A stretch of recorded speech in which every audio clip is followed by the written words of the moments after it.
నమస్తే, నేను మీ సతీష్. జగన్ అండ్ కోకు చురకలంటించిన సుప్రీంకోర్టు ధర్మాసనం.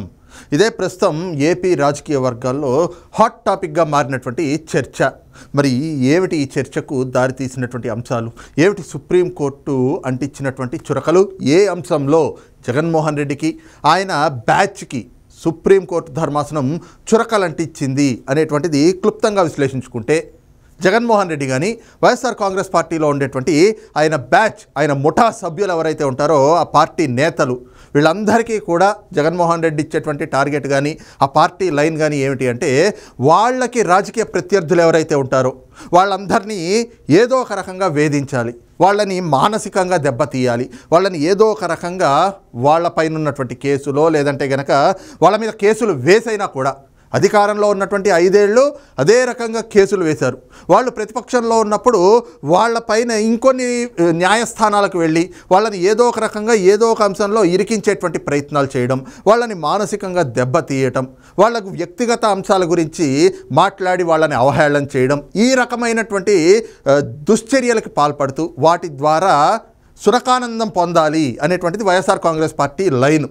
ఇందులో భాగంగానే ప్రధానంగా 2012 నుంచి ఆ పార్టీ పెట్టినప్పటి నుంచి కూడా చూస్తే, మరి ఆనాడు అధికారంలో ఉన్నటువంటి పార్టీల మీద తమ ప్రత్యర్థి పార్టీలు ఏవైతే ఉంటాయో ఆ పార్టీలు ప్రధానంగా చూస్తే తెలుగుదేశం పార్టీ, ఆ పార్టీ అధినేత చంద్రబాబు నాయుడు గారు, ఆయన కుమారుడు లోకేష్ గారు, వీళ్ళ మీద ఏ రకమైనటువంటి ఆరోపణలు చేసుకుంటూ వచ్చారు. 2014 నుంచి 2019 వరకు టీడీపీ ప్రభుత్వం అధికారంలో ఉన్నప్పుడు ఆ ప్రభుత్వం మీద ఏ రకంగా విషయం చిమ్ముతూ వచ్చారు, ఏ రకమైనటువంటి ఆరోపణలు చేస్తూ మరి ఆ రోజున వాటి ద్వారా ప్రజల్ని నమ్మించేటువంటి కుట్రలకి పాల్గొన్నారు అనేటువంటిది అందరికీ తెలిసిందే.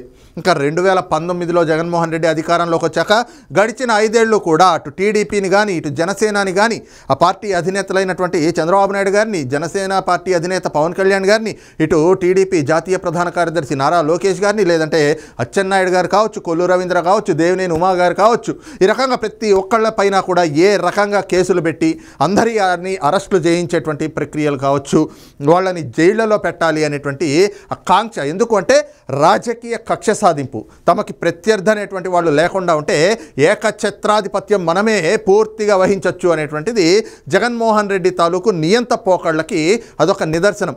అందుకే గడిచిన 5 ఏళ్ళు కూడా ఏ రకంగా ఆయన కేసులు పెడుతూ, అక్రమంగా కేసులు పెడుతూ, తప్పుడు కేసులు పెట్టి అక్రమ అరెస్టులు చేస్తూ వాటి ద్వారా ఎలాంటి రాక్షసానందం పొందాడో కూడా మనం చూసాం.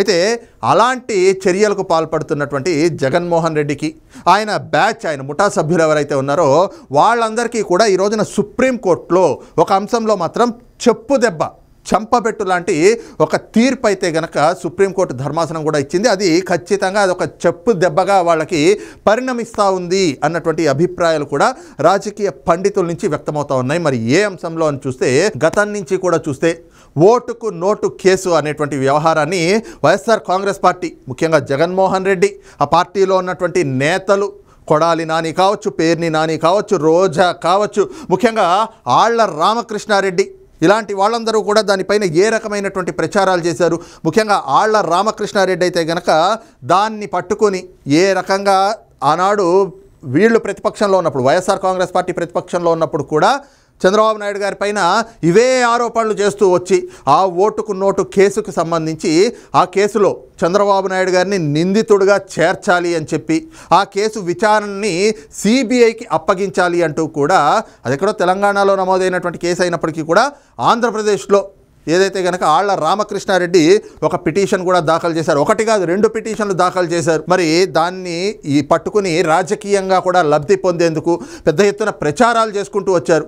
చంద్రబాబు నాయుడు గారు ఓటుకు నోటు కేసులో ఇన్వాల్వ్ అయ్యారు, ఆయనే డబ్బులు పంపించారు, ఆయనే ఇచ్చేశారు, ఆయనే వచ్చేశారు అని చెప్పేసి వాస్తవాలు వీళ్ళేదో దగ్గరుండి చూసినట్లుగా ఆ డబ్బులు పంపిస్తూ ఉంటే వీళ్ళు ఆ డబ్బులు పెట్టినటువంటి టేబుల్ కింద ఉన్నట్టుగా, నోట్లన్నీ కూడా వీళ్ళే లెక్కబెట్టి ఆ బ్యాగుల్లో సర్దినట్టుగా, జగన్మోహన్ రెడ్డి దగ్గర నుంచి మొదలుకొని ఆ పార్టీలో ఉన్నటువంటి గల్లీ లీడర్ వరకు ప్రతి ఒక్కళ్ళు కూడా చంద్రబాబు నాయుడు గారి పైన బురద జల్లేటువంటి ప్రయత్నం, ఆయనకి ఆ అవినీతి మరకలు అంటించాలి. ఎందుకంటే జగన్మోహన్ రెడ్డి తండ్రి అధికారాన్ని అడ్డం పెట్టుకుని 1,00,000 కోట్లు దోచేశాడు.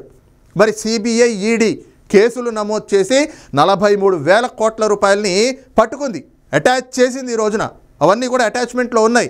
ఆధారాలతో సహా జగన్మోహన్ రెడ్డిని కాలర్ పట్టుకుని ఈడ్చుకెళ్ళి చెంచల్ కూడా జైల్లో పడేస్తే 16 నెలలు చిప్పకూడు తిన్నాడు. మరి అవినీతి మరక ఉంది కదా, ఆ మరకని, ఆ బురదని మిగతా అందరికీ కూడా అంటించాలి. ఇది జగన్మోహన్ రెడ్డి మాస్టర్ ప్లాన్.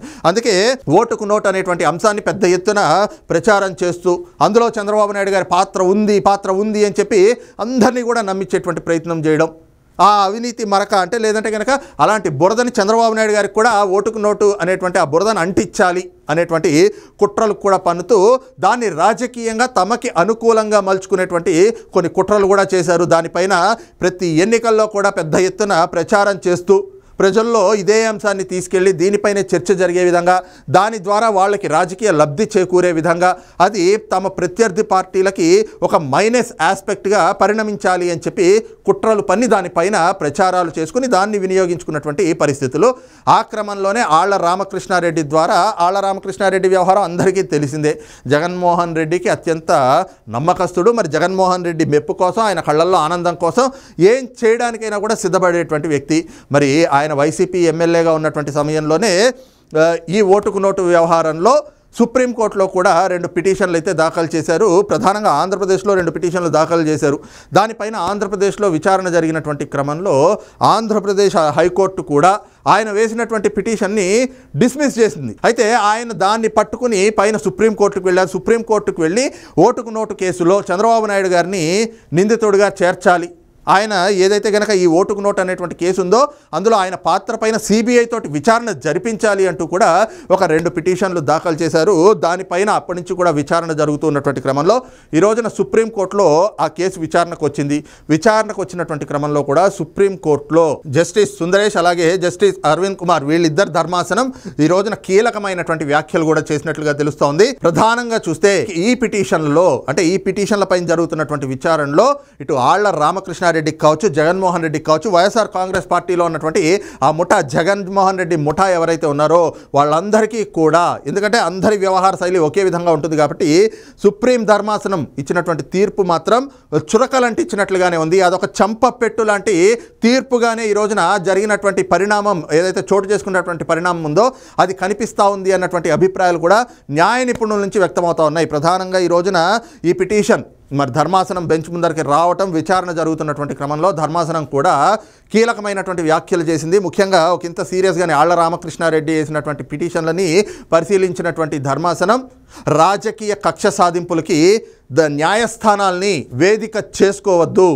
ఈ రకమైనటువంటి పిటిషన్లు వేసి న్యాయస్థానాల తాలూకు సమయాన్ని వృధా చేయొద్దు, మీ రాజకీయ కక్ష సాధింపుల కోసం ఈ రకమైనటువంటి పిటిషన్లు వేస్తూ సమయాన్ని వృధా చేయడం అనేటువంటిది కూడా మంచిది కాదు, ఇలాంటివి మానుకోవాలి అని హెచ్చరిస్తూనే ఆయన వేసినటువంటి 2 పిటిషన్లు ఏవైతే ఉన్నాయో ఆ 2 పిటిషన్లను కూడా ఈరోజు డిస్మిస్ చేసింది. ఈ డిస్మిస్ చేసినటువంటి పరిణామం ఏదైతే ఉందో, అంటే ముఖ్యంగా ఓటుకు నోటు కేసుకు సంబంధించి జగన్మోహన్ రెడ్డి కానీ, వైఎస్ఆర్ కాంగ్రెస్ పార్టీ కానీ, ఆళ్ల రామకృష్ణారెడ్డి కానీ మొదటి నుంచి తమకి అనుకూలంగా మలుచుకునేందుకు ఎలాంటి ప్రచారాలు చేసుకుంటూ వచ్చారు, దానిపైన ఎలాంటి కుట్రలు పన్నుతూ వచ్చారు, వాటిపైన ఎలాంటి పిటిషన్లు వేస్తూ ఏ రకంగా ప్రత్యర్థుల్ని టార్గెట్ చేయడానికి ప్రయత్నాలు చేశారో వాటన్నిటికీ కూడా ఈ రోజున సుప్రీం ధర్మాసనంలో వచ్చినటువంటి తీర్పు మాత్రం ఒక చంపపెట్టుగానే ఉంది.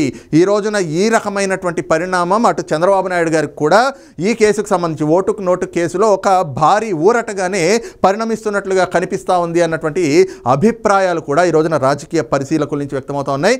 మరి ఈ క్రమంలోనే ఇప్పటికైనా కూడా వైఎస్ఆర్ కాంగ్రెస్ పార్టీ నేతలు తమ వైఖరిని మార్చుకోవాల్సినటువంటి ఆవశ్యకత అయితే ఈ పరిణామంతో ఖచ్చితంగా కనిపిస్తుంది. మరి మారతారా లేదా? ఎందుకంటే సహజంగా అయితే కుక్కతోక వంకర అనేటువంటి సామెత అందరికీ తెలిసిందే.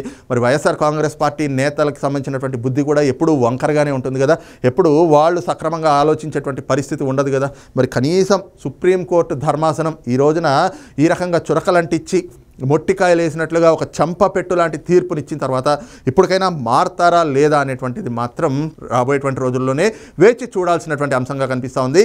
మరి ఈ అంశం పైన మీ అభిప్రాయం ఏమిటి అనేటువంటిది కూడా కింద కామెంట్ సెక్షన్లో మెన్షన్ చేయండి. Thank you.